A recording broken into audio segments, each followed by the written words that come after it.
I love the checklist. I know. Mind you, I don't love the checklist because apparently I'm an overfunctioner and overachiever on this overfunctioning list. Well, the funny thing is when we do the workshops, Jillian and I, and we give them the overfunctioning questionnaire, people always ask, what's the score? That's right. They want What's to know the cutoff? That's right. And I say to them, as soon as you have one checked off, you are overfunctioning. So it's like March break coming up. Yeah. So that means all you mamas, all you papas may be overfunctioning. You may try to be pulling rabbits out of a hat to keep your children entertained and happy and not bored and doing all the things. And you don't have to. Yes. So this is a really fun chapter for me. Jillian starts off by saying, hey, I think you should tell the listeners how you overfunction while writing and getting this book out. Yeah. And she says, well, I've already done that. I go, well, maybe not in depth. So I think this is my opportunity. She's poking at me. To talk to her because I kind of watch some of the overfunctioning going on. It's true. And I see some of the overfunctioning that she does. And it comes out of a good place. But I don't think it necessarily... Well, some of it does. Okay. I'm going to give you the benefit of the doubt. Right. Okay. Well, as I scratch my eye to distract myself here. So talk to us about, because it was a very busy season. There's no doubt about that. Right.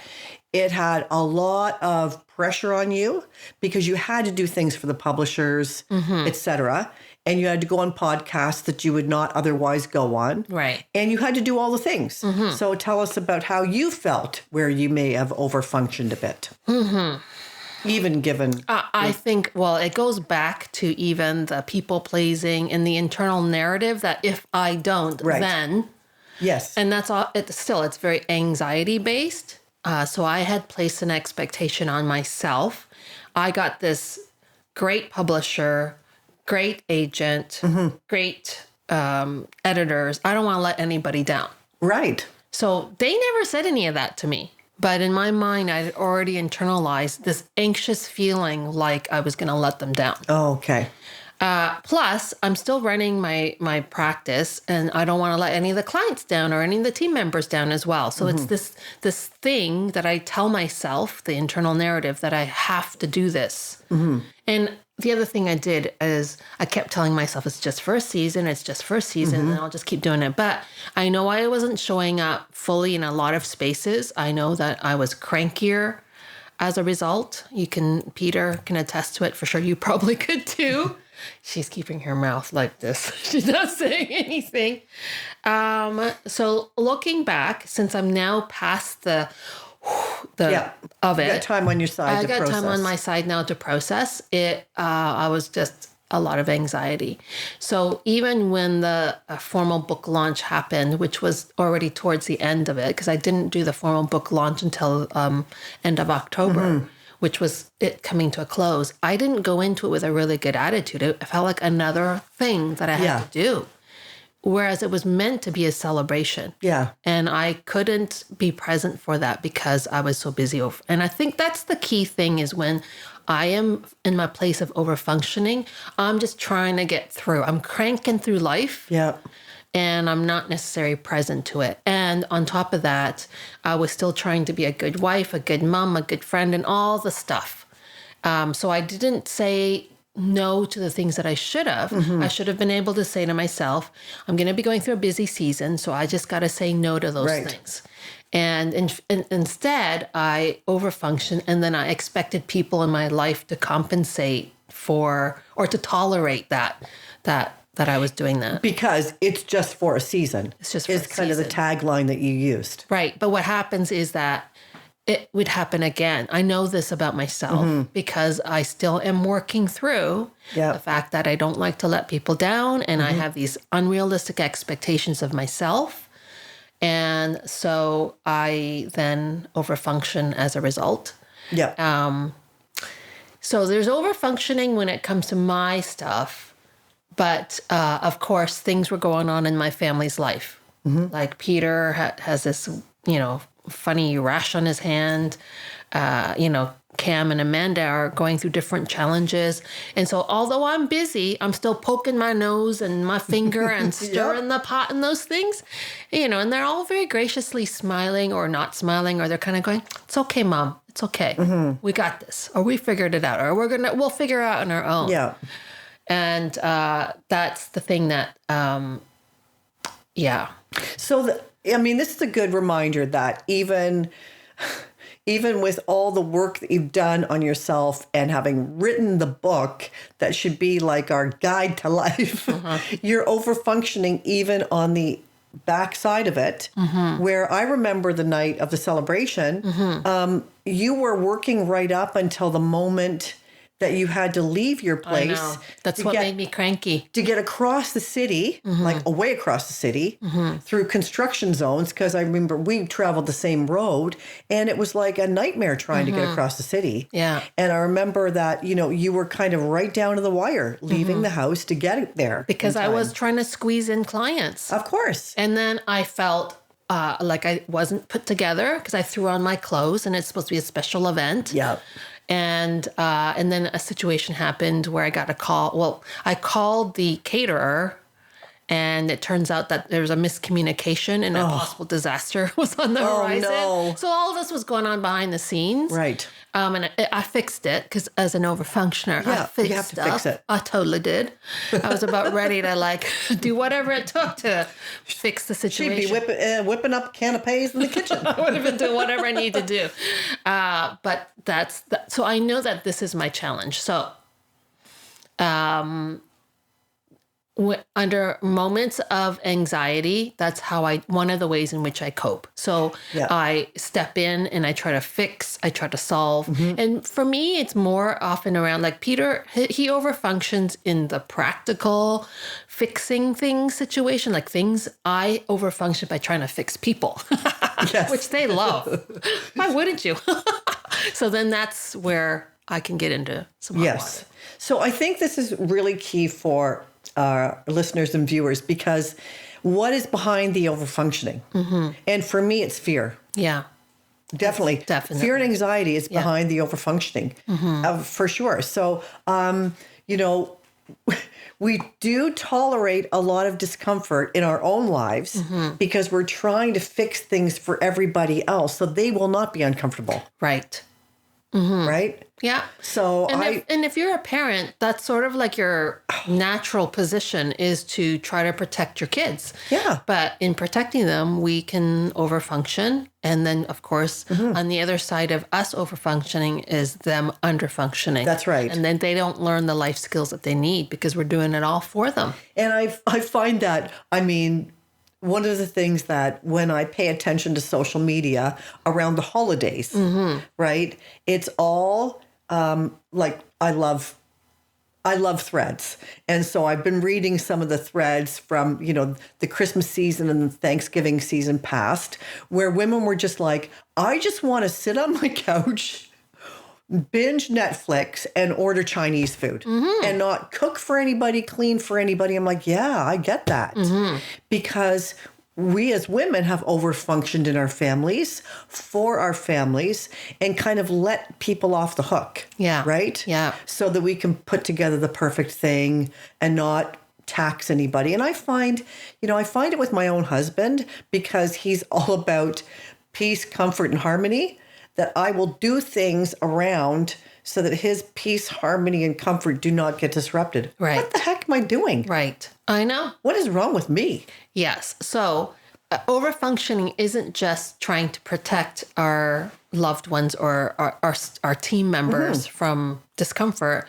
It's also because we step in thinking that they can't handle it. So we almost fragilize them in some ways. Fragilize? I know. Do you like that word? I do like that. Yeah. It's like you believe your husband can't handle it, but he actually can. Or he needs to. He needs to. But he's not even aware that you're walking around doing everything, handstands, flips, to try to make his world comfortable. Apparently he does when I have a freak out. Well, yeah. But because you've been so busy doing it, that he's not even aware. So the overfunctioning, often it's us, the overfunctioners. Yeah. It's our issue. True. And it's not necessarily because people have asked us to. No. Now, of course, if you change things and they're used to you overfunctioning and all of a sudden you want to put the responsibility back on them, then you're going to get a strong reaction because you're changing things on them for sure. Yeah, whenever you start to change the boundary lines, other people get upset. Yeah. Because the lines have moved. That's true. Especially if you don't communicate it with them. All of a sudden you wake up one day, you go, dinner's on you. Yeah. You're doing it all. And they're like, what? Or you just buy an RV and you go, see ya. That is your secret fantasy. That's my secret fantasy. I know. Shh. Now, who's the overfunctioner here?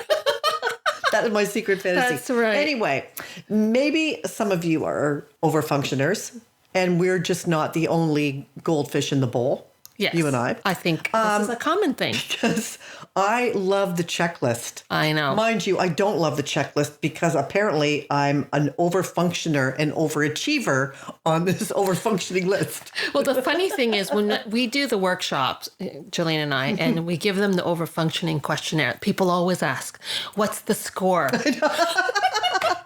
That's right. They want What's to know the cutoff? That's right. And I say to them, as soon as you have one checked off, you are overfunctioning. And then they don't like it. No, and then the pens go down. I'm not doing it anymore. Okay. So let's zing these off. I worry too much about someone else. Bing, bing. I offer advice before it's asked for. Why did I even put this on the list? I feel responsible for someone else's emotional well-being. Well, I just fessed up to that one. Isn't it our responsibility? I do work I should delegate to someone else. Yep. I step in to correct someone else's work without telling them. We can't even make eye contact anymore. Okay, we're not even making eye contact. No, I'm not looking at you. Don't look at me. Okay. I make sure my partner or my child wakes up and goes to bed at a certain time. I don't do that. I don't do. No. Well, that's because we're past that stage. That's because I'm on my own melatonin time. Okay? I remind someone of any important deadlines or appointments. All the time. I have to. My husband forgets otherwise. I'm over accommodating when people need to reschedule meetings. I'm getting better with that. You are good at that. Yeah. Like I'm available or I'm not. I'm okay-ish. You're okay-ish. No, I'm not okay. No, you're I'm not. faking that. Yeah, you're lying to yourself. That's right. I steer my child employee away from experiences that may result in failure. Kinda. Yeah. Yeah. Maybe steer is too strong of a word. Maybe. We gently encourage them aside. See how we're manipulating our own stuff? I mind read the wishes of a family member without asking them if my conclusions are correct. There you go. So how many did you check off on? I'm not telling you what my score is.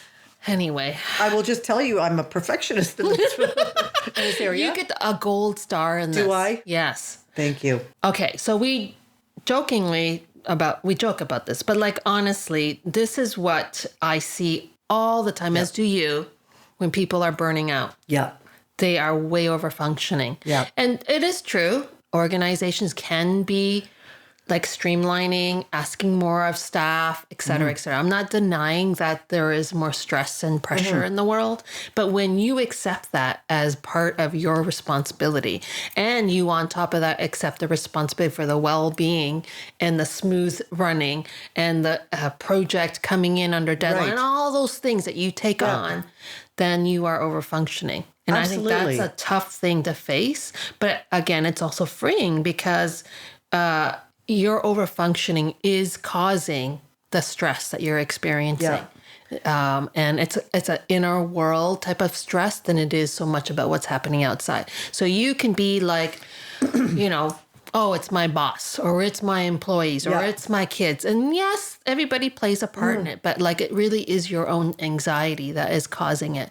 And so it's freeing to be able to acknowledge. So think about it. Like, what areas of your life would you say you overfunction the most? So is it your marriage or relationship, like your significant other? Is it with your kids? Is it with extended family? Is it with friends? Is it at work?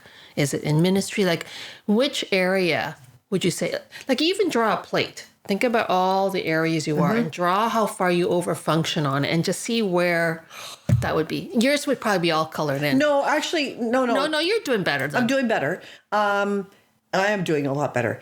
But what I want to point out to you, which may be obvious to you, but it's a new thought in my head. Yeah. Was this goes back to the stories we tell ourselves, which is 2 chapters ago. Because what is the story I'm telling myself when I'm over-functioning for other people? Right? That it all lands on me, or it depends on me, or they're going to miss an important deadline or appointment that I should be responsible for and they shouldn't be. Right. Like somehow it's all about on me. Right. To make sure the world runs right. Right. Like, what is it, that story that I'm telling myself, that makes me think that I need to overfunctioning in all these areas? And my mother was a classic overfunctioner. I bet your mom was too. You know, in a strange way, she was both an overfunctioner and an underfunctioner. So she was an overfunctioner publicly and did a lot. And she was a perfectionist like you wouldn't believe. So there's where she overfunctioned because she had a lot of pride and high quality of whatever she did. But she was an functioner emotionally because she relied on me to take care of her emotionally. So she was always telling me all her stress and all her problems from a very young age. It's part of why I followed the field that I did. Yes. But that's why you can see my patterns. I tend to overfunction in the area of people's emotional well-being. Big time. Like I still remember times as I was growing through this where I would almost have near panic attacks when I knew that one of my kids was struggling because I had no control over it. Right. And I was feeling their pain as if it's their own, probably even more so than they were. Yes. And recognizing, oh boy, am I overfunctioning here? And just feeling like I wanted to take away their pain, but I didn't have the power to do that. And then having to talk myself through all of the things that not just was out of my control, but how it was their own journey and their own lessons that they had to learn through life. I mean, it's like, so much. And I'm constantly reminding myself, because my kids are 26 and 30, 27, 30. And I have to constantly remind myself, when I was their age, my mother wasn't helping me with these things. I know. Like, she wasn't giving me advice in these arenas of my life. I was somehow doing it on my own. I know. And I think that, to remind myself that it's not on me. But I also think, like, I saw my mom, immigrant family, full-time job, 4 children, and my grandmother lived with us, so taking care of my grandmother's emotional needs, which were very high as a widow, and then making our clothes, cooking from scratch. Like, it was just all, like, I remember hearing the sewing machine at 2 or 3 a.m. in the morning, knowing that she had to be at work at 8 o'clock in the morning. Yeah. So we come by it honestly. Our parents modeled it for sure. Our moms did. Yeah. But I find that this current generation has pushed back and go, no, I'm not staying late at the office because you're not paying me and I've done my job. Well, they've watched us burn out. They have. And they don't want the same life as us. And they want lives of meaning and purpose versus just trying to like crank it out to pay the bill and please the boss and all those kinds of things. But I think that they have, as everyone does, every generation has their own struggles and they will overfunction in other ways or underfunction in others. It's always finding that balance of where you feel your anxiety is the greatest. And chances are you're going to be on one side of the over or under functioning. Yeah. So I want to bring this in. It's kind of an aside, but I think it works well with this topic. Is that okay? Sure. Because we have addressed this topic in previous episodes. So I was listening to an interview the other day, and the question was, how do you celebrate yourself? Oh, gosh. I know. That's exactly what I said.